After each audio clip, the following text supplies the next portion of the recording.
It was bank holiday morning. The small railway engines were working hard. Their station was crowded. No sooner had one train started than another was filled with people waiting to go.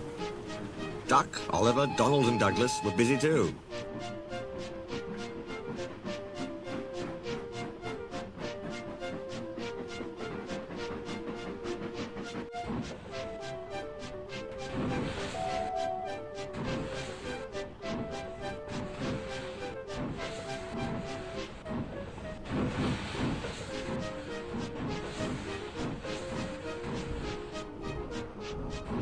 But they hadn't brought everybody.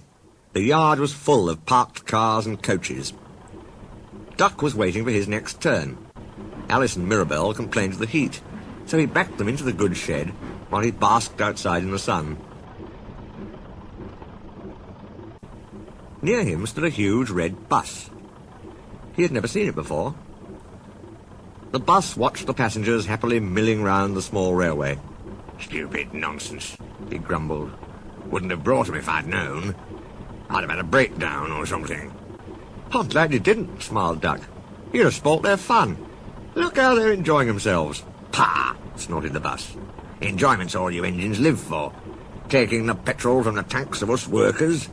Come the revolution," he went on fiercely, "railways will be ripped up. Cars and coaches will trample their remains. Free the roads," he growled. "Free the roads from railway tyranny." At the passing station, Duck told Oliver about the bus. "I call him Bulgy," he chuckled. "He's painted bright red and shouts 'Down with railways.'" But next time they met, Oliver didn't laugh. "Bulgy's friend has come," he said. "He's red and rude too.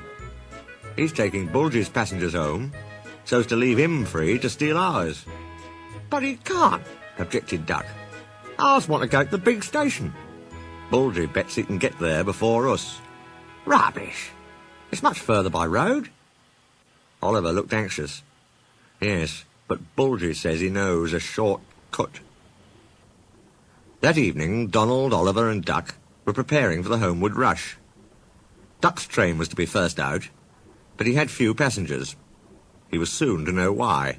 "Look," shrilled Oliver. "Look at Bulgy. He's a mean scarlet deceiver." Bulgy had turned to leave. They could now see his other side. It had on it, "Railway Bus." "Stop!" yelled staff and engines, but too late. "Yah, boo, snubs!" jeered Bulgy. He roared away. The unsuspecting passengers waved happily. "Come on," puffed Duck. He, Alice and Mirabell trundled unhappily away.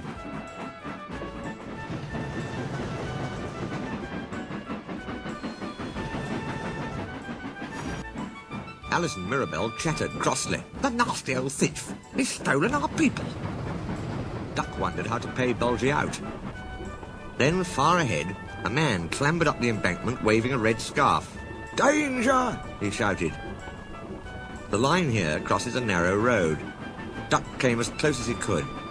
So this was Bulgy's shortcut, he chuckled. Bulgy was wedged under the bridge. Drivers of cars trapped in front and behind were telling him what they thought. Angry passengers cornering the conductor demanded their money back. From time to time, loosened bricks fell, making Bulgy yelp. Bulgy's passengers swarmed round Duck. "He tricked us," they complained. "He said he was a railway bus, but wouldn't accept our return tickets. He wanted us to think railways are no good. Please help us." Duck's crew examined the bridge. "It's risky," they said, "but we must help the passengers." "Passengers are urgent," agreed Duck. "Besides," he chuckled, "it'll pay Bulgy out." They laughed and told the passengers to wait on the other side of the bridge.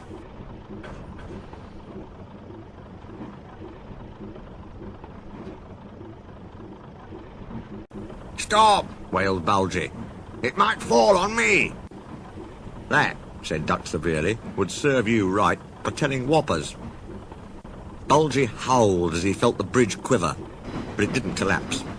Duck made good time to the big station, and all passengers caught their trains.